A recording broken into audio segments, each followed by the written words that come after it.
Hello friends, ഇന്ന് നമുക്ക് പുതിന റൈസ് എങ്ങനെ ഉണ്ടാക്കണമെന്ന് നോക്കാം. വളരെ ക്വിക്ക് ആയിട്ട് ഉണ്ടാക്കാൻ പറ്റിയ ഒരു റെസിപ്പിയാണ്, ഒരു ഐഡിയൽ ലഞ്ച് ബോക്സ് റെസിപ്പിയാണ്. ഇതിന് അധികം ഇൻഗ്രീഡിയൻസ് ഒന്നും ആവശ്യമില്ല. എനിക്കൊരു ഫ്രഷ് ബഞ്ച് ഓഫ് പുതിന കിട്ടി, അപ്പോൾ ഈ റെസിപ്പി ഉണ്ടാക്കാമെന്ന് വിചാരിച്ചു. പിന്നെ ഇതിന് വേണ്ട ആവശ്യമുള്ള വേറൊരു ഇമ്പോർട്ടൻറ്റ് ഇൻഗ്രീഡിയൻറ്റ് ഇതിന് ഉപയോഗിക്കുന്ന റൈസാണ്. ഞാനിവിടെ സോണ മസൂരി റൈസാണ് ഉപയോഗിച്ചിരിക്കുന്നത്. നിങ്ങൾക്ക് ബാസ്മതി റൈസും ഉപയോഗിക്കാം. പക്ഷേ നമ്മുടെ കുത്തരി അല്ലെങ്കിൽ നമ്മുടെ റെഡ് റൈസ് ഈ റെസിപ്പിക്ക് ശരിയാവില്ല. അപ്പോൾ നമുക്ക് ഈ റെസിപ്പി എങ്ങനെയാണ് ഉണ്ടാക്കണമെന്ന് നോക്കിയിട്ട് വരാം. ഒരു മിക്സി ജാറിൽ നല്ലോണം കഴുകി വൃത്തിയാക്കിയ 1 കപ്പ് പുതിന ലീവ്സ് ആദ്യം ചേർക്കാം. അതിനുശേഷം പച്ചമുളകാണ് ചേർക്കേണ്ടത്. ഞാനിവിടെ ഒരു 6 പച്ചമുളക് ചേർത്തിട്ടുണ്ട്. നിങ്ങളുടെ എരിവിനനുസരിച്ച് നിങ്ങൾക്കത് ചേർക്കാവുന്നതാണ്. ഒരു 3 അല്ലി വെളുത്തുള്ളി, ഒരു ചെറിയ കഷ്ണം ഇഞ്ചി. അടുത്തത് ഞാൻ ചേർക്കാൻ പോണത് 1 ടേബിൾ സ്പൂൺ ഗ്രേറ്റഡ് കോക്കനട്ട് ആണ്. ഇതെല്ലാം കൂടി ഒരു മിക്സിയിൽ കുറച്ച് വെള്ളവും ചേർത്ത് നല്ലൊരു ഫൈൻ പേസ്റ്റ് ആയിട്ട് അരച്ച് വെക്കേണ്ടതാണ്. നമുക്ക് അടുത്തത് റൈസ് മിക്സ് ചെയ്യാം. അതിനു വേണ്ടി ഞാനൊരു പാനിൽ കുറച്ച് എണ്ണ ഒഴിച്ചിട്ടുണ്ട്. ഞാനിവിടെ എടുത്തേക്കുന്നത് സൺഫ്ലവർ ഓയിലാണ്. ഈ റെസിപ്പിക്ക് സൺഫ്ലവർ ഓയിലോ അല്ലെങ്കിൽ റൈസ് ബ്രാൻ ഓയിലോ അല്ലെങ്കിൽ നെയ്യോ ആണ് ചേരുക. നമ്മളുടെ വെളിച്ചെണ്ണ ഇതിന് ശരിയാവില്ല. എണ്ണ ചൂടായതിനു ശേഷം കുറച്ച് കടുകും കുറച്ച് ഉഴുന്നും കൂടി നമുക്ക് പൊട്ടിക്കാനിടാം.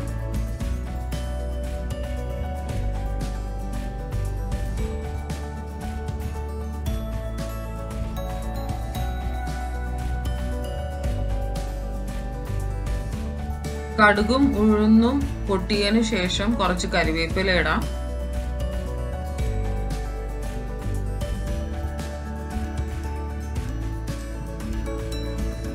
അടുത്തത് നമ്മൾ അരച്ചു വെച്ചിരിക്കുന്ന പുതിന പേസ്റ്റ് ആണ് ചേർക്കുന്നത്.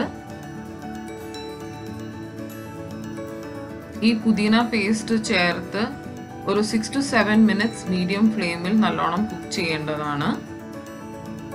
ഈ പേസ്റ്റിന്റെ ഒരു പച്ച മണവും അതിന്റെ വാട്ടർ കണ്ടന്റും നല്ലോണം റെഡ്യൂസ് ആവണ വരെയും ഈ പേസ്റ്റ് കുക്ക് ചെയ്യേണ്ടതാണ്.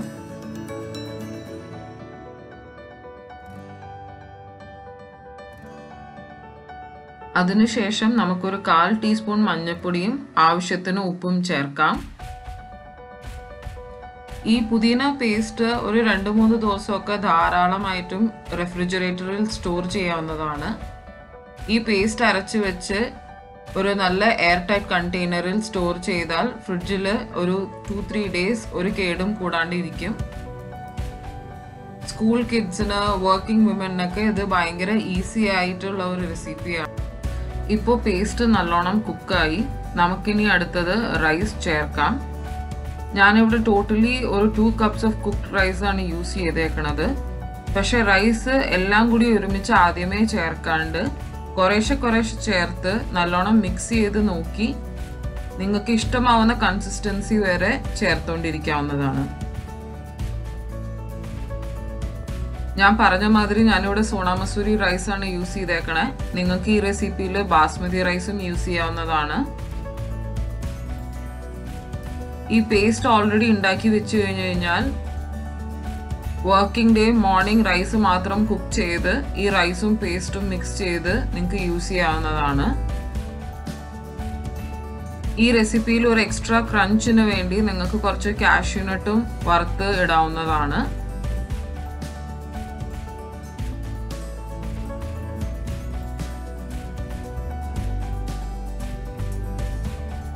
ഇത് നല്ലൊരു ടേസ്റ്റി ആൻഡ് ഒരു ഡിഫറെന്റ് റെസിപ്പിയാണ്.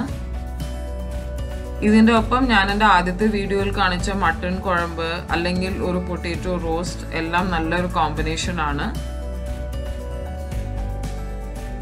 റൈസ് കുറേശ്ശെ ചേർത്ത് നോക്കാം. ആവശ്യത്തിന് ഉപ്പും ചേർക്കേണ്ടതാണ്.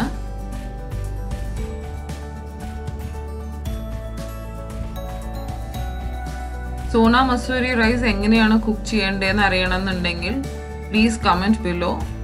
ഞാൻ അത് സെപ്പറേറ്റ് ആയിട്ടൊരു വീഡിയോയിൽ ചെയ്യാം.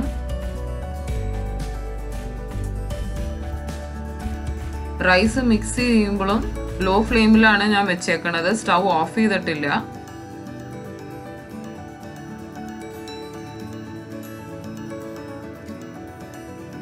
ഇപ്പം എനിക്ക് ഇഷ്ടമുള്ള കൺസിസ്റ്റൻസി റീച്ചായി.